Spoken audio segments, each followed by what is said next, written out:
Salut à vous tous, très chers abonnés, amis de Tonton Promo TV, chers mélomanes, chers amoureux de la musique. Encore une fois de plus, au micro, votre humble serviteur, Ritolf Nkosari de Rido pour les intimes, Tonton Promo, Papa Mapa Sabalo Babenguié, Chamboui, Bakissa les chouchous des warriors. Les lots na mise au point pour ceux qui sont habitués à la chaîne Oyo, quand est-ce qu'on vient à décryptage, quand est-ce qu'on vient à café culturel et quand on vient à mise au point, c'est juste pour éclairer un point de vue ou peut-être ça la malentendu na internet.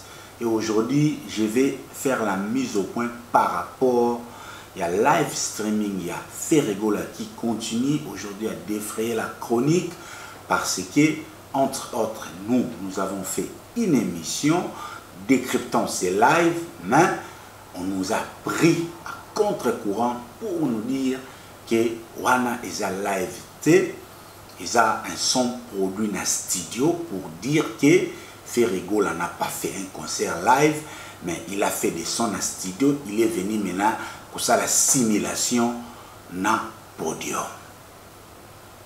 Yango lelo, tout ça la prise, tout ça la mise au point, pas non seulement pour les assurer, juste aussi pour répondre à ma préoccupation, une manière aussi de balayer pour te benga notre ba Nicolas non ngani to combattre ma solo ya banganda parce qu'il y a des gens parfois ba oya ma solo nganda na média parce que ils ont aussi des points de vue qui cherchent un tout petit peu d'entacher notre crédibilité et surtout que au moment où on a peine à moutoyer, tu vois, tu observations à la non, Tonton Promo, tu ne connais rien. Mais je ne dis pas aussi que je connais tout. Mais je fais un effort de savoir trouver la bonne réponse à tout ce que je ne connais pas. C'est ça peut-être ça la différence. Donc, je vais tenter et lire pour ça la mise au point Siriamo. Parce que aussi, parfois, lorsqu'il a même un mensonge, lorsqu'il prend le dessus, parfois les gens considèrent un peu comme vérité. Quelqu'un n'a pas réagi, c'est pour ça que aujourd'hui, on croit que Lumumba, c'est parce que, entre autres, un metteur en scène a filmé un scénario qui Lumumba Zokatsa a comme na katkata tani moi c'est ABC ceux qui pirogue zonga allez et tikali na mémoire collective ya bato et surtout aussi que vous les abonnés de Tonton Promo, vous êtes des abonnés les plus privilégiés de la chronique musicale congolaise parce que vous méritez et locaux ils sont consistants, ils ont toiletté, ils ont traité. Sauf erreur de notre part ou sauf oubli de notre part, nous faire avaler de la saleté. C'est pour ça, à travers ces mises au point, Lélo, nous allons essayer à notre manière d'un tout petit peu éclairer la lanterne. Parce que la seule manière de chasser l'ignorance, c'est d'apprendre des tolobara peut-être. Sauf si tu peux une erreur, tu vas toujours amender ou s'excuser par rapport à l'erreur à mission.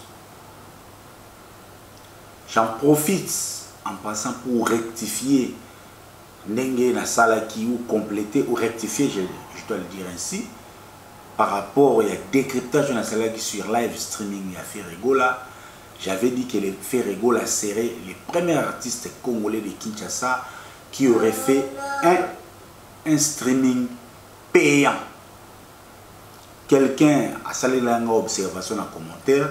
Il a dit que Ferré ne serait pas là. Les premiers artistes, ils n'ont subi à Salayango déjà, et ils n'ont subi des arats à coût, il y a $2, il y a participation. Sans vérifier, j'ai trouvé les commentaires. Ils ont qui n'a place. J'ai même commenté. Dans le commentaire, j'ai dit motion adoptée.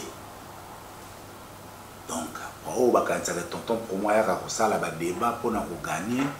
En voilà une preuve, maintenant, moi, quand vous me rencontrez dans le fond, Si vous avez raison, je ne vais même pas plus loin parce que l'honnêteté intellectuelle exige que tout y a pour rectifier. Sans vérifier, à mon nom, il est possible combien de gens j'avais pas cette information. Donc, si je m'en tiens à l'observation de notre frère, c'est Inosbi qui est le premier artiste congolais à avoir fait un streaming payant. Et Ferregola en est le deuxième. Bon, peut-être en termes d'envergure actuellement, il y a Ferregola en actualité, ça a pris les décis. Ça, c'était les rectificatifs. Pour la mise au point proprement dite. Pour la fond ya mise au point oyo na lobaki on d'abord na commentaire lelo toi na chaîne Moro Tonton Poumon lelo ya chaîne thématique nous abordons les choses parfois même dans sa dimension technique. C'est faux et archi faux de dire que musicien sera bêti concert à ta live avant ils allaient la publier ou bien ils allaient la commercialiser et qui dans son studio. Ça c'est faux. Ça même les comédies mortels bah yébike ceux qui musiciens sali œuvre sur bah sali prestations scéniques les professionnels surtout bah bimisaka son ya concerté na son brut ou ils enregistré ou bien filmé. Naza à l'aise pour aborder la question parce que entre autres je suis moi-même aussi caméraman. Sur la chaîne YouTube Feti na Feti, les vidéos, il y a fait comme la salle à Rayango. Dans le passé aussi, où tu vois pour occasion de travailler avec des artistes ici à Londres, Héritier Songolo, beaucoup d'artistes. Moutou a na limousine, limousine me connaît dans les événements. Donc, ce n'est pas un monde qui m'échappe. Quand même, je ne suis pas ingénieur de son, je ne suis pas musicien, mais j'ai une partie, il y a connaissance sur les us et coutumes, il y a la production, il y a le concert, filmage, patati patata.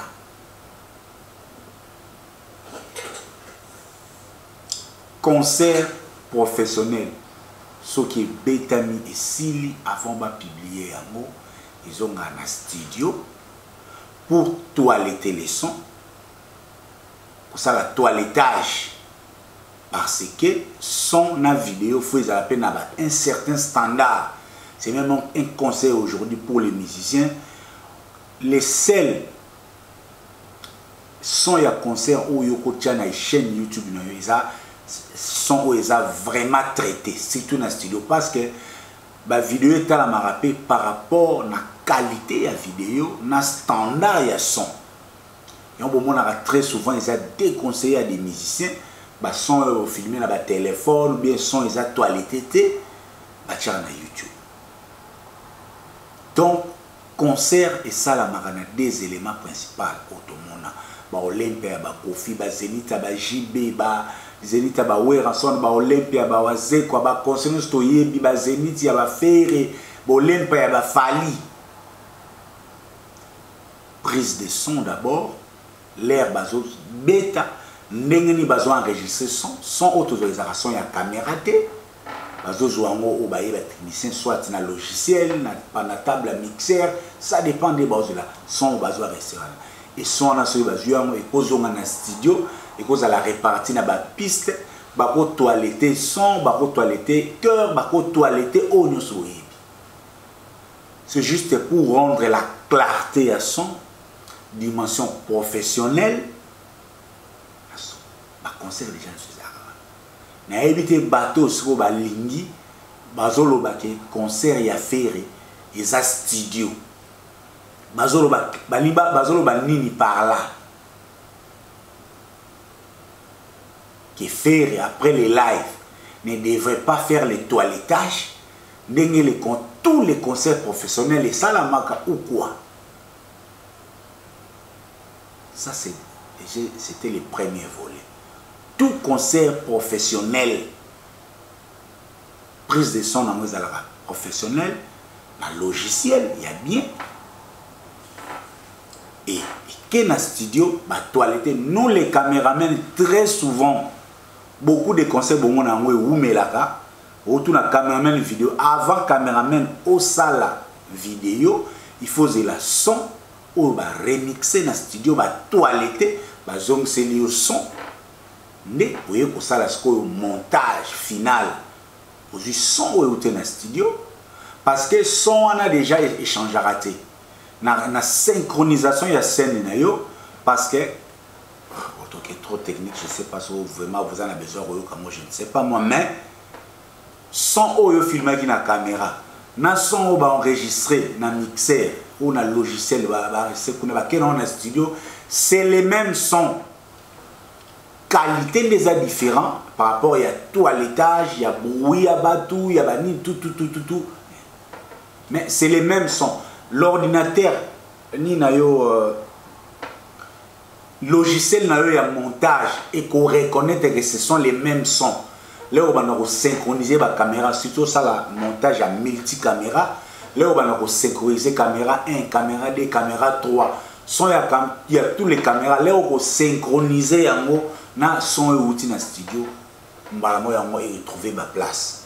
Je ne peux pas vous envoyer la technique, ma caméraman va comprendre mieux. Mais qu'est-ce qui s'est réellement passé dans le live streaming il a fait rigoler? Oh, le lieu est comme troubler les communs des mortels. N'a dit que l'élo, bon, ming na média surtout comment on a contre-campagne. Quand quelqu'un est concentré, l'élo au moins il a valeur, l'élo au moins il bien. Il y a des contre-campagnes, il y a des gens qui utilisent les réseaux. Venir parfois déstabiliser, je ne sais pas aussi, ceux qui live il a fait rigoler, ils ont subi caca, ils sont victimes. Il y a des démarches machiavéliques qu'on a les comment dans les médias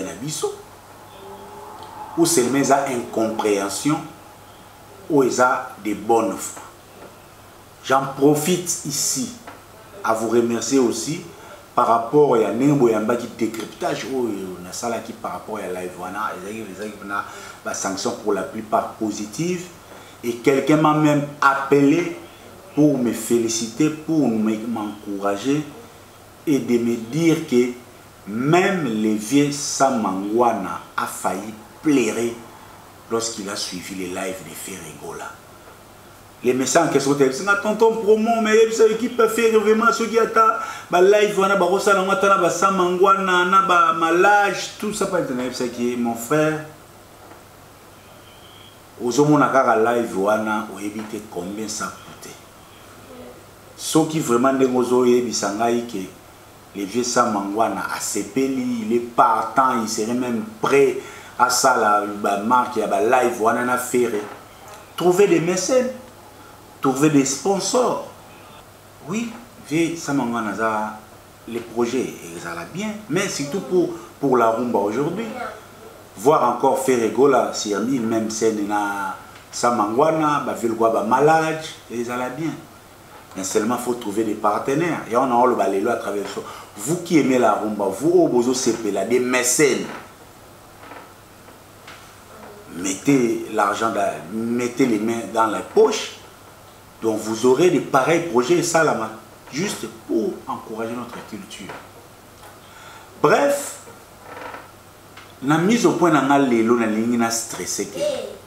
C'est faux que Ferrigola a sali son studio, allez de la Gombe pour ça la simulation. C'est comme on le la clip.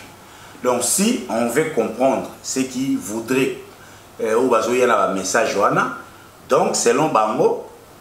Na al faire trailer robeta live té ba sali live na ba studio allez ba yesko na scène ba caméraman ba comme ka filmer comme un clip comme une mise en scène une simulation à concert. Je ne sais pas moi vraiment ceux qui t'auront partagé un tel point de vue. Évitez. S'il faut bien un expert en acoustique ou bien ingénieur de son, il faut expliquer biso. Mais, comme je disais tantôt, vous savez, les instruments sont les mêmes. Les ingénieurs de son sont les mêmes. La musique est la même. Mais ça dépend aussi comment est-ce que l'artiste utilise l'outil au bâton sur le salé. D'ailleurs, je ne vous apprendrai rien. L'air tout le monde dans orchestre, concert, quartier, bien au papa na kermesse. Dans les mêmes instruments. L'orchestre n'a quartier sur les enlever les rideaux. Na air ba orchestre minine yaka. Par exemple, enlever les rideaux ya wenge. Bo silisi l'air patient pour sangi la matière na podium. Titina, Alain Makaba, ndenge son échangeaka. So bosali ale bozo orchestre à quartier, bosali enlever les rideaux, ya viva la musique. Air ba Ramazani ba romata ba tosha. L'air ba banda variété. Tala ndenge son échangeaka, mais les mêmes instruments. C'est ce qui a fait aussi la différence. L'artiste. Comment l'artiste utilise l'outil et permettrait à ça aux consommateurs produire ce qui est la musique. Ce qui a fait la différence, la qualité, la clarté de ces sons. Et ça, premièrement, prise de son professionnel Oyo JP Kiss, l'ingénieur JP Kiss à Salaki. Parce que c'est faux que ce concert-là a été produit dans le studio. Non. Les sons et la live, c'était vraiment live. Parce que la différence, c'est même dans la vidéo, dans son première démarche, c'est la production et la vidéo, production et la son. Ce qui déjà caméra, ils ont bien réglé, ils ont bien paramétré. Ce qui peut instrument et la musique, ils ont balance et salami bien, ils ont bien réglé. Bon, ça dit déjà production, il y a son excellente. Pour produire un bon son à live, ils ont déjà premier élément. Donc, ce qui fait la qualité de ces lives, c'est d'abord production et son na live. Ces lives n'a pas été produit au studio. Et Betamaki Katolika. C'est vrai. Le coup des aïe qui directé. On attend artiste qui est bien tout bandé là. Mais ça c'est différent. Na production, il y a son studio qui est bouillé, ba chanteur ba yembinanu, le instrumentiste ba côté ici et l'équipe na programmation et l'équipe na ba voix témoin, on l'aime sur côté faire fallait ça ni bouillé pas un peu et l'autre on l'aime sur le bas ça à sali témoin ou bien d'école à sali ba témoin pour faire aya yembi likolo nango non. Live togoleka bang bang bang bang bokei bo beti bo silisi nzembo de bo beti bo silisi nzembo 3 bo beti bo silisi. Donc et ça l'a quitté au boye na studio bo ba chanteur ba sala boywana na niveau ya production yes. C'était d'abord live. Bozo beta live na al de la gomme. Mais la différence est ça que l'ingénieur JP Kiss, je pense, les autres comme un studio mobile, il y a un instrument approprié pour avoir enregistrement professionnel. Ça, la prise de son professionnelle, prise de son. Ce qui va tout pour JP ingénieur JP Kiss a un concert rebelle. Ce qui va la JP Kiss, peut-être écoutez JP Kiss n'a fait. Na balance il y a G7 team va charger technique il n'a contribué ça lui que prise de son on a d'abord la manière la plus excellente possible.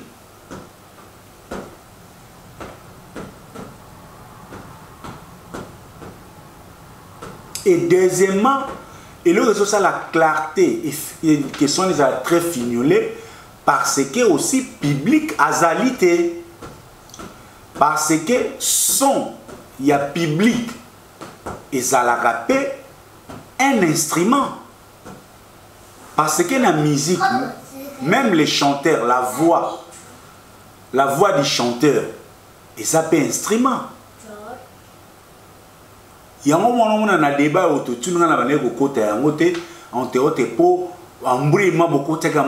trop.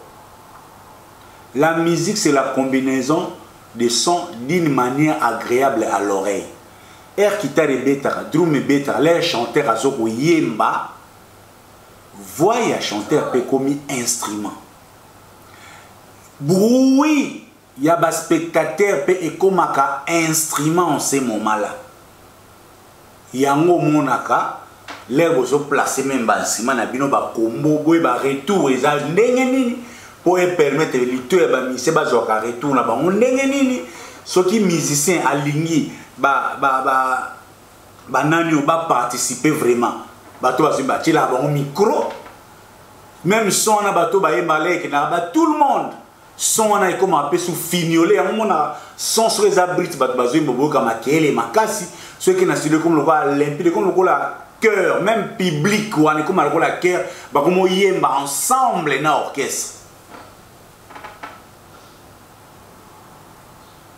Biso ku tuleta filma na ba fête na zo baleta banda musala osika. OK na fête mo ya batu, o raté ko fizwa son. OK, o leki na YouTube zo ata nzembo, ndenge ba ezana clip. Mais ils ont toujours différent na son po, son o DJ zo beta nzembo na fête. Na son ya bafle nenge tchak na makelele ya batu yango ça la différence que son ya feti et comme na vivacité nzembo ya faire pyromano ba beti na feti on na filmer na feti na nzembo ya pyromano na zui na internet na tcheli ko la vidéo nanga ils sont différents on a zui na feti ça na vie koleka ils sont na ba makelele ils sont na ba makelele. Mais ici, il faut que ça éclaté à son parce que public azala qui était na hall de la Gombe. Bozwa ba live streaming news au public azate son amazara toujours impeccable. Zwata live ya Kofi o abeta papa mobimba ye tala nezala impeccable. Parce que public azate vie ça mango na kutumta beta ba live streaming on a trop. Botaka samangwana la festival il y a ba streaming nae son ezala toujours impeccable parce que le la public azate absence ya public sali ke sali ya hall de la Gombe et comme le la cabine ya studio parce que cabine ya studio ba couvre ka yango po ba soka son ya artiste voix kaka ya artiste son muso ekota te ndenga na za na zo vanya kit so kitenge sali kiu son ekokota elle mo bozo yoka moi le msu neti mwana pe ndena osala émission boy mwana za pembeni elle mo alobi son ezokota mais na hall de la Gombe son oye koti na mixeur ya enregistreur ya son ya JP qui c'est ça kaka ba prestation ya ba chanteur na ba instrumentiste ndenge ba jouer yango esali susu que concert wana ezala limpide ezala clair soki ezalaki na public elinga ezala pe na son mais différent yango bomoni siko faire na Tanzanie son pesa très bien mais eza mwa kilo parce que eza na son ya public pour ata besoin enregistrer na mixeur et koki ko échapper ba makele po micro même et artiste et je rappelle ba makele le o eza na ebi ba micro ze beleza ba micro eza nini abasanga kombeza mingi na anglais et comme ça eza et zo ki ma makele le eza concentré focus na yo ou se zo ani ba micro ze belé ata ba micro ba bise ba ebelaka eza différent mais na hall de la Gombe le fait que public azala te yango esali suki son wana ezala limpide biso nyonso tomonaki awa biso nyonso tomonaki awa comment Ferregola a été en train de préparer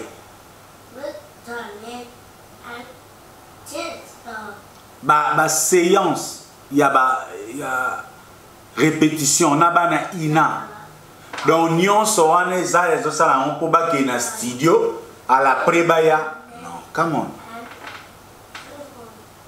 Come on. Come on. Attention tout la filmage. Et ça vous tournez émission sur ça là. Na son ya aiguille ya horloge. Les horloges na ke. Écoute.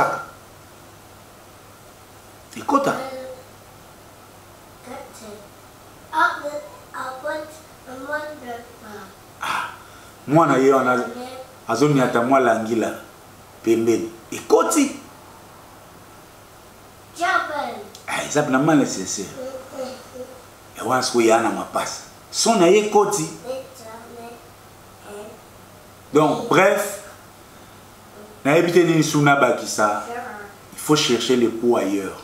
Nous devons apprendre à remercier, à féliciter ceux qui font du bon travail. Ferregola a fait un travail de qualité, un excellent travail, des hautes factures. Le mieux serait de suivre Nenge Ferregola avait impacté dans l'acoustique et le lot Ferregola a impacté dans le live streaming. Et nous les verrons demain. Demain, vous allez la télé, vous allez Christian Lema, et vous allez nani. Et là, vous voyez bien, Babou Kanarate, Mundele a ezara, ceux qui sont salis, mais c'est fort de moutasala la voiture, ceux qui n'ont moteur. Mais après, on a beaucoup de gens aussi, on fait des voitures. Mais ça, là, on a marqué.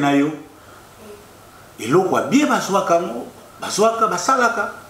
donc, au lieu de chercher les pouces sur la tête de Ferregola, cherchez que vos artistes que vous soutenez, offrir quelque chose de qualité. Nous serons là pour la soutenir.